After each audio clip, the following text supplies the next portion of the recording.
Hi, welcome to this week's Fragment Friday. I'm going to be reading from Infinite Days by Rebecca Maizel, and I love this book, so I really want to share a little excerpt or a fragment from it.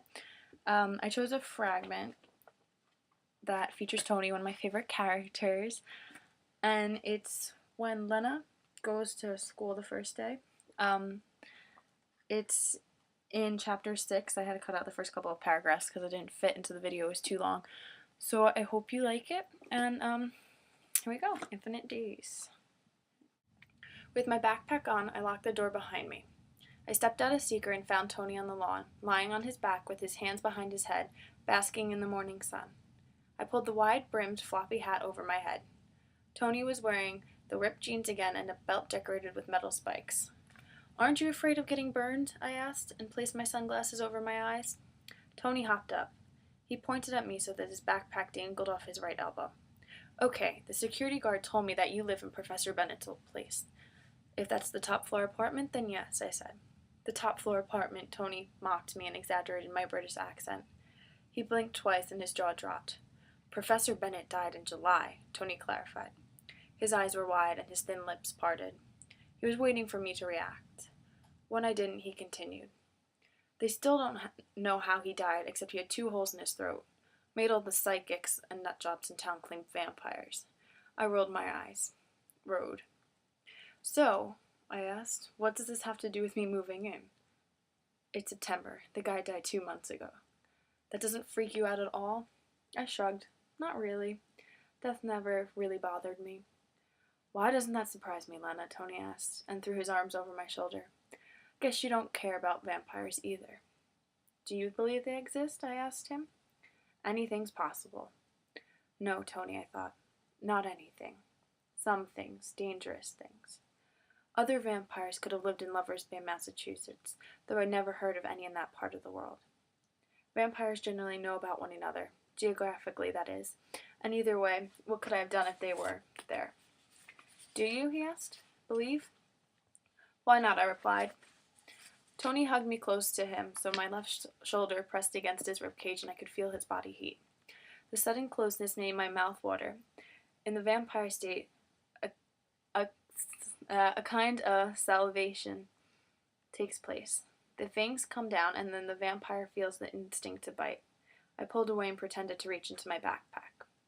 The pumping in my heart echoed within me, and I pressed my hands over my chest, as if it would quiet it down. I pulled out an official document from the bottom of the bag and pretended to look at it.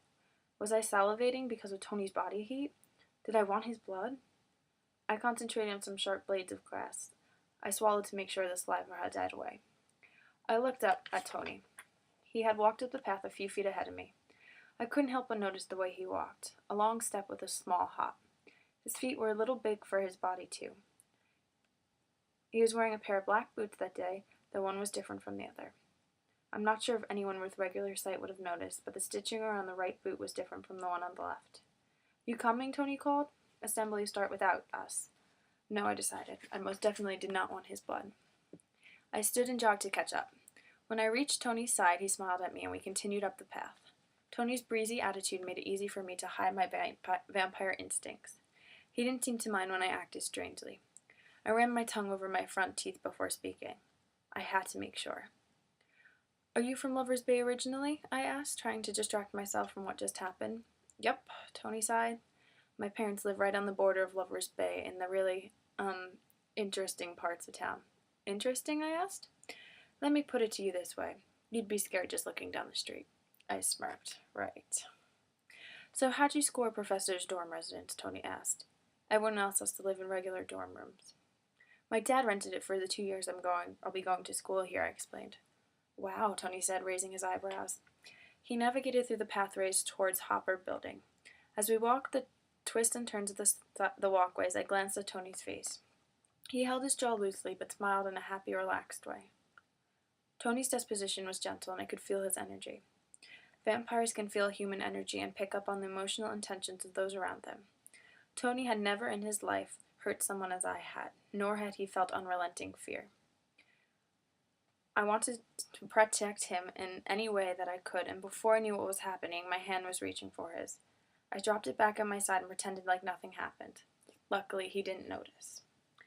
Outside dorms, in the walkways, and on the lawns, more students flung themselves at one another, crying in happiness and taking pictures of one another on cell phones. Tony held his arm toward me. He used his index finger to pretend he was snapping a photo. "Oh my God," he cried and gasped with grasped his hand to his heart. "I have to take your picture because, I haven't seen you in 5 minutes. Pose." I placed my right hand on my hip and smiled genuinely. Tony dropped his arm by his side and his face fell. "You can pose better than that." "How should I pose?" I asked, not sure what kind of pose was acceptable in this century. "Forget it, Lena," he said, laughing. Tony grabbed my hand and led me back toward the path. I let him pull me, and I smiled as his fingers grasped around mine. But his fingers had no age. Black smudges of paint dotted his hands and fingers. They were soft, without wear, and I realized that Rose was the last person to hold me that way. I let go of Tony's hand.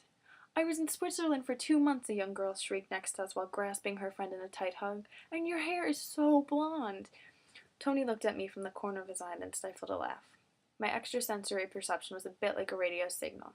It kept picking up the emotional reach from the people around me. There were so many. Excitement, longing, shame, anxiety. I could list a whole host of emotions. The walkway we were on snaked in front of Court's built door. I couldn't help but peep at Justin's window.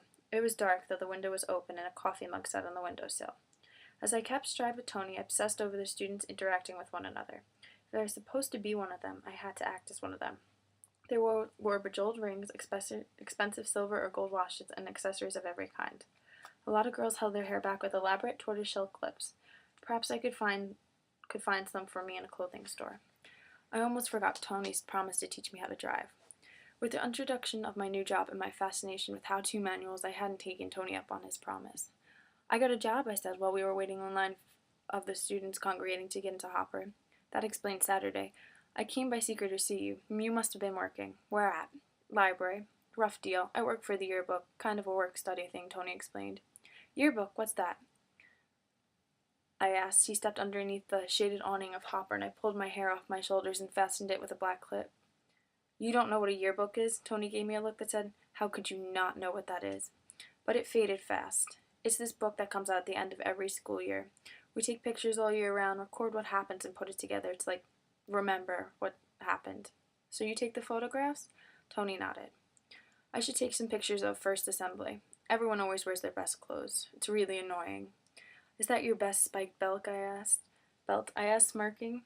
He slid a camera out of his pocket so fast I didn't even know what was happening. Then a light flashed in my eyes. I yelped so the back of my throat burned. The scream was quick and short, but enough to have all the students standing in line turn to look at me. Tony laughed and laughed. "Wow," he said. "I should scare you more often." "Are you crazy? You can't just flash a bright light at someone. It could hurt them." Tony placed a hand on my shoulder. "Lena, it's just a camera. Maybe you like my fake one better, but this one won't hurt, promise." Right, I thought. Must learn to control that. The line of students started to move. "Thanks for walking with me today," I said. "You don't have to thank me. I like it. All the guys on campus think you're hot, so this works out for me." "I'll follow you to class, your dorm, Main Street," he said with a smile as we moved into the doorway of Hopper. There was a tug on my heart. I looked to the ground as the image below my feet went from the grass to the tiles of Hopper foyer. "Anywhere you go, I will go," echoed in my head. I walked with Tony in a sea of students, though I wasn't part of it. I didn't feel like I was anyway. I couldn't jump, hug, or tell anyone anything that wouldn't scare them out of my life forever. And there, in that slow-moving line in the auditorium, the memory of the opera came back to me. And I'm going to leave you at that.